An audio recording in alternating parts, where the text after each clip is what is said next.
बिस्मिल्लाहिर्रहमानिर्रहीम। मैं हूं खालिद मिनहास और आप देख रहे हैं मेरा यूट्यूब चैनल। पाकिस्तान से अफ़गानिस्तान महाजरीन की मुंतकली, उसकी क्या सूरत हाल है, क्या अपडेट है, उस पर भी हम बात करेंगे। लेकिन इसके साथ साथ हम आपको ये भी बताएंगे कि 25,000 अफ़गान जो उनके फ़ौजी थे और जो इंटेलिजेंस एजेंसियों के साथ काम करते रहे थे, उसकी फ़हरिस्तें तलब की गई हैं। ये फ़हरिस्तें क्या हैं और इसका इम्पेक्ट क्या होगा किसी भी मुल्क पे, तो इस पे भी गुफ्तगू करेंगे। और आखिर में हम ये भी बात करेंगे कि जो इंडिया के एयर चीफ हैं, उन्होंने आज बड़े अरसे के बाद उन्हें याद आ गया कि जी हमने पाकिस्तान के 5 तैयारे मार गिराए हैं, और इसके साथ साथ हमने एक उनका जो स्पाई प्लेन है वो भी हमने उसको भी नुकसान पहुंचाया। तो आज उनका बयान जो है वो देख के मज़हिका खेज़ ही बात लग रही है। तो आप उन्हें पता नहीं क्यों ख्याल आ गया, शायद मदहोशी के आलम में थे। तो इन तमाम चीज़ों पे आपके साथ आज हमने गुफ्तगू करनी है। सबसे पहले चलते हैं इंडिया में। इंडिया के जो एयर चीफ हैं AP सिंह, उन्होंने आज गुफ्तगू करते हुए एक बड़ा धमाका खेज बयान जारी कर दिया है और ये कहा है कि जी हमने ऑपरेशन सिंदूर के दौरान पाकिस्तान के 5 फाइटर जेट तैयारे मार गिराए हैं, और एक हमने उनका स्पाई प्लेन जो है वो जो है जासूस त्यारा या वो हमने मार गिराया है। और इसकी तफसीलात जो हैं वो ज़ाहिर है उसका कोई सबूत भी पेश करेंगे। वो पुरानी फुटेजेस तो इंडियन चैनल बहुत ज़्यादा दिखा रहे हैं, लेकिन कोई इसकी कोई रैकेज नहीं बताया जा रहा कि जी कहाँ गिरे हैं ये 5 त्यारे और किस जगह पे गिरे हैं। पाकिस्तान में तो कि ये त्यारे किसी जगह पे गिरते हुए नज़र नहीं आए। और फिर ये भी कि जनाब AP सिंह साहब को आज इतने अरसे के बाद ऑपरेशन सिंदूर को ख़त्म हुए कितना अरसा हो गया, मई में शुरू हुआ था, 7-8 मई में, मई जून जुलाई अगस्त, और ये अगस्त है जनाब। 4 महीने हो गए हैं। 4 महीने के बाद AP सिंह साहब को ये याद आ गया कि जी हमारे जो पायलट्स हैं उन्होंने ये त्यारे मार गिराए हैं। तो पाकिस्तान को चाहिए कि वो अपने त्यारे लाइन में, जैसे F-16 के बारे में कहा था, लाइन में खड़ा कर दे और बैन अवी मीडिया को दिखाया कि जनाब ये हैं हमारे त्यारे। तो जनाब AP सिंह साहब को भी कहेंगे जनाब रफ़ाइल खड़े करें ना, और उनकी गिनती कराएं कि कितने त्यारे आपके गिरे हैं और कितने पाकिस्तान के गिरे हैं।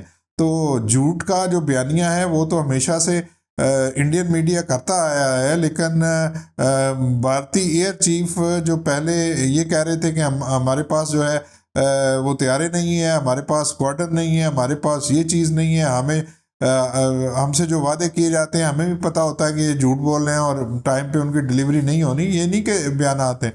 तो शायद इतना ज़्यादा दबाव आ गया है नरेंद्र मोदी साहब का कि वो इस दबाव को बर्दाश्त नहीं कर सके, और आज उन्होंने ये इंकशाफ कर दिया। माशाल्लाह बहुत बड़ा इंकशाफ किया है कि जी 5 त्यारे पाकिस्तान के मार गिरे हैं, और किसी को कोई पता नहीं है। त्यारा गिरता है तो नज़र आता है भाई। श्रीनगर में गिरे लोगों को नज़र आए हैं ना, जलंधर में गिरे हैं लोगों को नज़र आए हैं, इस तरह हर जगह पे गिरे हैं। तो वहाँ का रैकेज ही इतना ज़्यादा होता है कि लोग किसी ना किसी जगह से उसकी तस्वीरें लोग शेयर करना शुरू कर देते हैं और सोशल मीडिया पे आना शुरू हो जाती हैं। पाकिस्तान के किसी त्यारे की इस तरह की वीडियो नहीं आई, इंडिया के तो आई हैं। तो ये चीज़ें बड़ी, मैं समझता हूँ कि इतना लाओबालीपन या इतना दबाव का शिकार होके जनाब सिंह मिस्टर सिंह ये सारा कुछ कर रहे हैं, और अपनी क्रेडिबिलिटी को उन्होंने दांव पे लगा दिया है। दुनिया जो है वो नहीं मानने के लिए तैयार। जो राफेल कंपनी बना रही है वो मानने के लिए, ये दावा तो वो भी मानने के लिए तैयार नहीं होंगे। और बैनुल अक़वामी जो एजेंसियां हैं, इंटेलिजेंस एजेंसियां, उनको तो पहले ही पता है कि आपकी हालत क्या थी। आप सिर्फ जो है मोदी के इलेक्शन को जितवाने के लिए और मोदी की सियासी गेम का हिस्सा बनने के लिए जनाब भारत के एयर चीफ साहब इस तरह की बयानबाजी कर रहे हैं, और इस पे सिर्फ हैरत का इजहार ही किया जा सकता है। बाकी जंग का अगर शौक़ है तो वो पूरा कर लें। हमारी फ़ौज तो बार बार कह रही है कि अगर आपको अभी भी शौक़ है, अभी भी कोई कसर रह गई है, तो वो भी आप पूरी कर लें। हमें तो इसमें कोई नहीं है। पाकिस्तान भी तैयार है, पाकिस्तान की आवाम भी तैयार है। भारत को तो हम जो है वो मज़ा चखाने के लिए तैयार हैं, और अनफिनिश्ड एजेंडा जो है उसको मुकम्मल करना चाहिए। पाकिस्तान की फ़ौज ने बड़ी जल्दी में सीज़ फायर कर दिया था। इनको थोड़ा सा मार्क पड़ती, इनको कुट लगती, इनकी दुनिया भर में जंग असाई होती, तो फिर ये सही रहने थे। आपने बहुत बड़ी गलती की है जो इनको आपने बख्श दिया था। तो आप कीजिए ताकि जो पिछले हिसाब किताब हैं वो भी चुकाए जा सकें इंडिया के साथ। तो अब बात करते हैं जनाब 25,000 जो फ़ौजी थे, जो अफ़गान फ़ौज के अंदर ये मुख्तलिफ़ ड्यूटियाँ सर अंजाम देते रहे। इनमें इंटेलिजेंस की ड्यूटियाँ भी थी, इनमें उनके जो तरबियत याफ्ता रेगुलर फ़ौजी भी थे, वो भी उनके साथ काम कर रहे हैं, ब्रिटिश की आर्मी के साथ काम करते रहे, अमेरिका की आर्मी के साथ काम करते रहे। तो इनका एक डाटा लीक हुआ था 2021 में, जब आए हैं तालिबान आए हैं, तो एक बरतानिया से ये लीक हुआ डाटा और उस पर पाबंदी लग गई। और 2022 में अफ़गान तालिबान को ये लिस्ट मिल गई जिसमें इन 25,000 लोगों के नाम, पते और टेलीफोन नंबर शामिल थे। तो ये लिस्ट सामने आने के बाद बरतानिया ने इन अफराद को बड़ी तादाद में खुफिया तरीके से बरतानिया ले जाने के लिए इन्होंने काम शुरू किया। इनमें से बहुत से लोगों को वो ले गए हैं और बहुत से लोग अब पाकिस्तान या ईरान के अंदर रह रहे हैं और ये रेगुलर फ़ौजी के तौर पे काम करते रहे हैं और रेगुलर इंटेलिजेंस एजेंसियों के साथ ये लोग काम करते रहे हैं। और ये एक बहुत बड़ा सिक्योरिटी रिस्क है पाकिस्तान के लिए भी और ईरान के लिए भी। तो अब ईरान ने इन 25,000 अफराद की लिस्ट तालिबान से मांग ली है कि हमें ये लिस्ट फ्राहम की जाए ताकि हम ये देख सकें कि ये लोग MI6 के लिए काम करते रहे हैं। और ये जो ईरान के अंदर जो लोग आए हैं, जब तालिबान ने कब्ज़ा किया है हुकूमत पे, तो बड़ी तादाद में ये लोग ईरान की तरफ भी भागे हैं, पाकिस्तान की तरफ भी आए हैं। तो हम इन चीज़ का जायज़ा लेना चाहते हैं कि इन लोगों ने कोई ईरान के ख़िलाफ़ कोई खुफिया जासूसी का काम तो नहीं किया, और वो कर सकते हैं, ज़ाहिर है।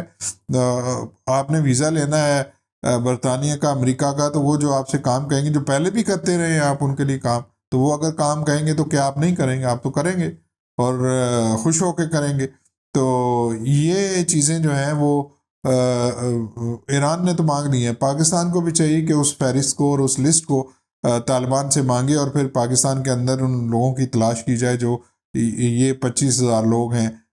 इनको देखा जाए कि ये कहाँ कहाँ पे सेटल है। पाकिस्तान के अंदर कितने हैं? पाकिस्तान में भी बहुत से लोग जो हैं इसी वीज़े के इंतज़ार में बैठे हुए हैं, तो इनमें से भी बहुत ज़्यादा लोग होंगे। उन पे भी नज़र रखने की ज़रूरत है। और बताया ये जा रहा है कि ईरान में कुछ गिरफ्तारियां हुई हैं और तालिबान भी इन लोगों को हंट कर रहे हैं और इन लोगों को गिरफ़्तार कर रहे हैं। तो ये चीज़ें पाकिस्तान की सिक्योरिटी और पाकिस्तान के तहफ़्फ़ुज़ के लिए ये चीज़ें बहुत अहम हैं। जिसके साथ साथ इन्हीं लोगों में से दरख्वास्तें दी थी जो बरतानिया जाना चाह रहे थे।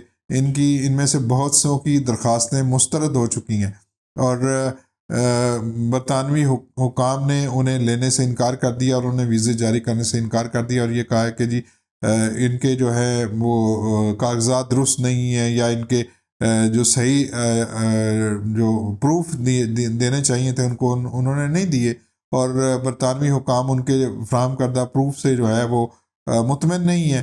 तो इन लोगों ने कहा है कि जी अब हमें तालिबान के रहमो करम पे छोड़ा जा रहा है और ये बातें की जा रही हैं कि जी बरतानवी जो हैं वो कुक तो अपने साथ ले गए हैं, लेकिन उनके साथ जो कर्नल थे और जनरल जो उनके साथ काम करते रहे थे उनके वीज़े रिजेक्ट हो रहे हैं और वो जो है वो तालिबान के आप रहमो करम पे आ जाएंगे। तो ये एक बड़ा मसला उनके लिए बना हुआ है। लेकिन पाकिस्तान के लिए ये सबसे बड़ा मसला है कि जो ये अपने आप को रैंक कर्नल और जनरल और इस तरह के रैंक्स के बता रहे हैं, तो ये ज़ाहिर है पाकिस्तान के अंदर भी रह रहे हैं, ये ईरान के अंदर भी रह रहे हैं। तो ईरान अगर ये चीज़ें कर सकता है तो पाकिस्तान को भी इन 25,000 जो जासूस हैं या जो तरबियत याफ्ता लोग हैं और जो अमेरिका के साथ और इत्तेहादी लोगों के साथ काम करने के लिए हम वक्त पहले भी तैयार थे और अब भी ज़ाहिर है तैयार होंगे। तो ये पाकिस्तान के लिए एक बहुत बड़ा सिक्योरिटी रिस्क हो सकते हैं। इन पे तवज्जो देने की ज़रूरत है और फौरी तौर पे तवज्जो पाकिस्तान की हुकूमत को उस पर देनी चाहिए।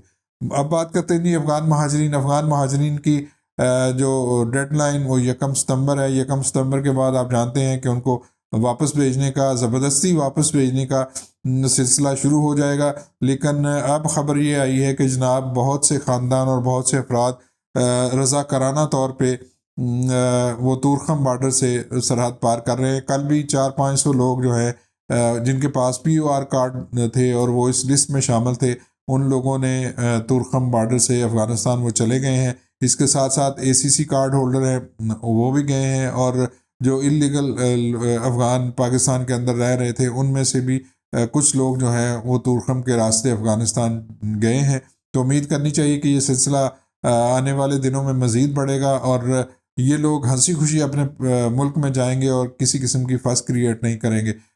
कल हमने बात की थी कि जो अफ़गान बिजनेसमैन है उन्होंने प्रेस कॉन्फ्रेंस की थी और उसमें उन्होंने खुद सोजी का भी ऐलान किया था। भाई खुद सोजी क्यों करनी है? खुद सोजी करने की बजाय आप वहाँ पे जाएं, अफ़गानिस्तान के अंदर जाएं। आपके कारोबार हैं, आपके अरबों और खरबों के कारोबार हैं, आप अपने कारोबार लेके अपने मुल्क को जाके फ़ायदा पहुँचाएं और उनकी मदद करें। तालिबान की एक फ्रजाइल इकानमी है उसको ठीक करने में अपना किरदार अदा करें। तो पाकिस्तान के साथ आप तजारती ताल्लुक़ कायम रखना चाहते हैं तो तुरखम के रास्ते, चमन के रास्ते आपकी चीज़ें आती रहेंगी, तो इस पे परेशान होने की ज़रूरत है। तो बेहतर ये है कि खुद सोजी करने की बजाय ना आप काबुल चले जाएं और वहाँ पे अपने हालात को ठीक करने के लिए, अपने मुल्क को ठीक करने के लिए, इससे बड़ी और बात क्या होगी कि आप अपने मुल्क में जा रहे हैं, आप अपना पैसा लेके जा रहे हैं और जाके वहाँ पे काम करें।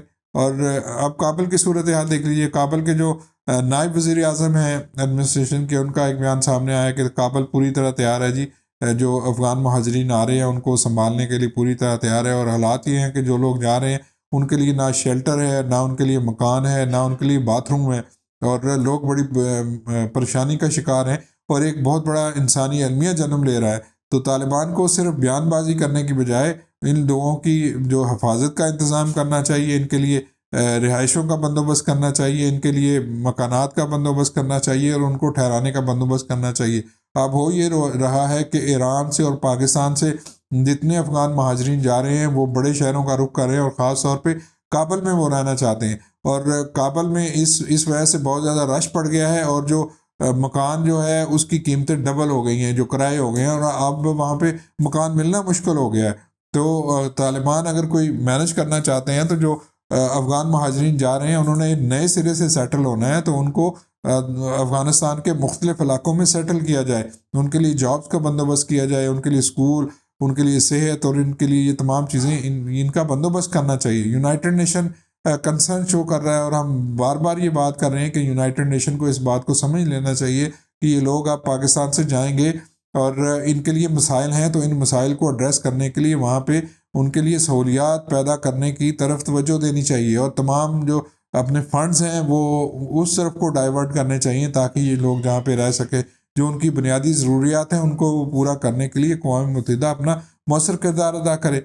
और इमरान खान, आखिर जाते जाते इमरान खान का बयान शायद आपने पढ़ लिया होगा कि जी अफ़गानिस्तान के रद्द-ए-अमल की वजह से और जी उनको इंतहाई बेदर्दी के साथ और बेरहमाना तरीके से अफ़गान जो है महाजरीन उनको निकाला जा रहा है। तो पीटीआई तो बिल्कुल साथ है अफ़गान महाजरीन के और उनकी पूरी कोशिश है कि ये लोग पाकिस्तान से ना जाएं और पाकिस्तान के अंदर ही रहें। और इसकी वजह क्या हो सकती है ये आप मुझसे ज़्यादा बेहतर तौर पर जानते हैं कि ये पाकिस्तान में जिस तरह टीटीपी को बसाया गया, वो किसने बसाया वो भी आपको पता है और ये भी कि इनके जलसों की भर्ती कौन करता था वो भी आपको पता है। उनके धरने और जो जुलूस होते थे उनमें कहाँ कहाँ से लोग आते थे, वैगने और कोस्टर्स कौन प्रोवाइड करता था और इन कोस्टर्स में जो लेके आते थे और जिन लोगों का ठेका होता था वो तो अब सेनेटर्स बन गए हैं। और लेकिन अगर ये उनके पास पीछे सामान ही नहीं होगा तो वो आगे जलसों के लिए क्या देंगे। तो ये चीज़ें पीटीआई के लिए खासी मुश्किल हैं और पीटीआई इमरान खान हो या उनके दूसरे लीडर हों वो इसकी भरपूर मुखालफत करेंगे कि जनाब इन लोगों को यहाँ पे ही रहना चाहिए। और टीटीपी को जिस तरह खुली छूट दी हुई है बाजौड़ के अंदर और इस तरह दीगर इलाकों के अंदर, ये इसी का एक जो है हिकमत अमली है जिसके तहत इन लोगों को बसाने की कोशिश की जा रही है और इनको मुकामी आबादियों के अंदर घुसाया जा रहा है ताकि पाकिस्तान की फ़ौज और पाकिस्तान की रियासत इनके ख़िलाफ़ कोई मौसर कार्रवाई ना कर सके। लेकिन पाकिस्तान के जो अदारे हैं अगर उन्होंने इसका अज़म कर लिया है कि इनको वापस भेजना है तो फिर इनको वापस भेजा जाना चाहिए और इसमें कोई रुकावट वो पीटीआई हो, टीटीआई हो या जो भी हो, वो अब वो उसकी राह में कोई भी नहीं आ सकेगा। उम्मीद यही करनी चाहिए, हमें भी उम्मीद है, लेकिन लोगों के शकूक व शुबात अपनी जगह पे हैं। इनको एड्रेस करना पाकिस्तान के अदारों का काम है और पाकिस्तान के सियासतदानों का काम है। मुझे इजाज़त दीजिए, अपना बहुत ख्याल रखिए। अल्लाह हाफिज़।